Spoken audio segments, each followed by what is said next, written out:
for the PLDT High Speed Hitters Volleyball Team.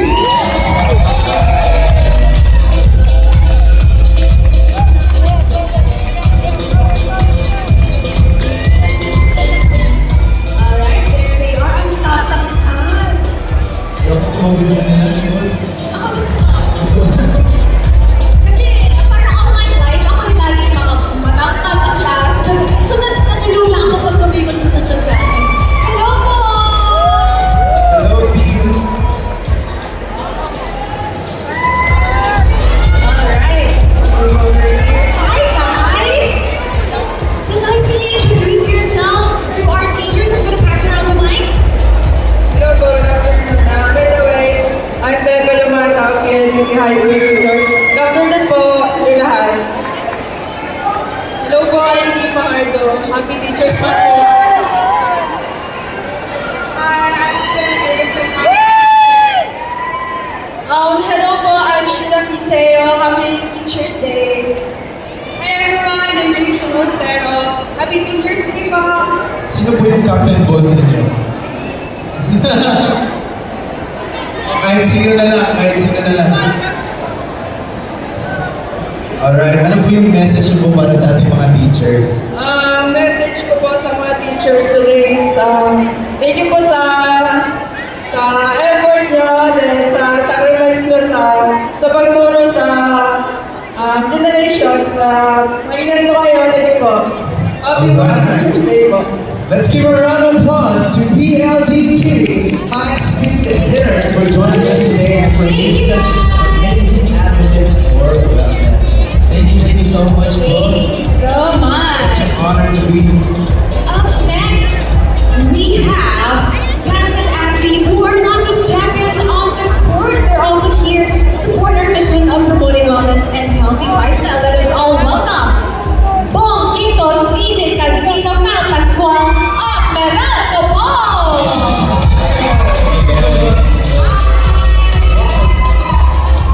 Grabe. Alam mo kung sino yung friends ko nung lumalaki ako, eh di sana hindi ako kuba today. Guys, say hi naman and introduce yourself! Hi po sa mga mahal namin guro. Ako po si CJ Cancino ng Meralco Balls. Ay, sa mga teachers, thank you po. Ako po pala si Bob dito ng Dragon Boats. Thank you po sa inyong lahat, sa lahat ng mga teachers na naging po ngayon sa bubo ng organize nito. Maraming salamat po sa pag-invite sa akin. Hello, I'm Carl Pascual. On behalf of the whole Meralco Boats team, we thank all of the teachers for all your hard work, and we thank you for having us here today. Thank you for inviting us. Thank you so much, Bo, for being here to support May our question ako teachers. sa inyo, kasi diba it's so hard to be a student athlete. Anong tip nyo naman for teachers? So parang something you wish you could have said to your teachers before on how to further hone their students who are also athletes. Well, siguro payagan nila pagka may Swiss letter. Ay, dahil nagpapasalamat kami sa mga guro kasi syempre, alam namin kaming mga student athlete, isa kami sa mga sakit ng ulo ng mga estudyante pa kami. So, nagpapasalamat po kami sa mahabang pasensya na binibigay niyo po sa amin. Dahil kung naging part po kayo ng journey namin, yun lang po. Thank you so much CJ. Thank you guys. And guys, na-notice mo ba rin ko yung mga suot nilang mga relo? Ay, parang turn mo tayo ah. Yes. Ilang steps na kayo? Ilang steps ka na? Sa sobrang 1-5. One, or today pa No, lang? may goal kasi everyday 2-5. Oh, okay. So malapit na. Malapit na. Konting zumba pa. Siguro mamaya ulit. Pagka meron po. Oo, mahabol natin. Actually guys, ang sinusuot nila mga relo ngayon is our Mwell watches on the wrist. So they're using it to track their heart rate, monitor their physical activity, and stay on top of their performance. Tama ba bro? tamang-tama. Yes, and I saw kanina kasi I just got my MWell watch today. Pero I saw that there are 100 sports moves. That's true. They So both, it's good for I've athletes. actually used this watch now for like 3 days. I play 5 sports. Wow! Yes, my sport is, no one asked but I'll share. No, I want to hear it. I'm also a national team in my sport, modern pentathlon. So my sport is swimming, fencing, obstacle course, running, and shooting.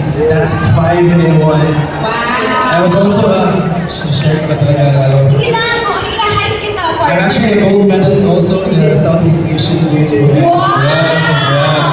Yeah. This watch actually is very helpful kasi nandun yung lahat ng sports ko. So actually guys, this watch has 100 sports modes, perfect for everyone. So whether you're a pro athlete just like these athletes right here, Or or if you're just simply someone like Michael Ver who plays every sport. Lahat ng mode ng watch meron doon. yes. So you guys, you get to use your watches a lot. How has it helped your performance as athletes? Well, una sa lahat na sobrang importante ng watch na to kasi syempre kami mga athlete lalo na pag nag-gym kami, kailangan namin yung timer. So, titignan kami sa oras namin, may kasama na siyang time. So, doon pa lang nakakatulong na siya sa amin. Right. Vital na siya. Yes. Actually, bagay din ang watch na yan if you also have the Amwell app. Guys, get your Amwell app score. Yes. Yung minention natin kanina yun yung Nicole, right? And guys, this is perfect for your progress whether you're on or off the court. Thank you so much, guys, for Thank sharing you your so much. experiences with Amwell. Maraming salamat, bro. Thank you Thank po, you for thank you po. grading our teachers. Pero yes, I think I'm very dependent on the Amwell app. And for sure, athletes can only perform that way because they make sure that their wellness is their priority. So this time,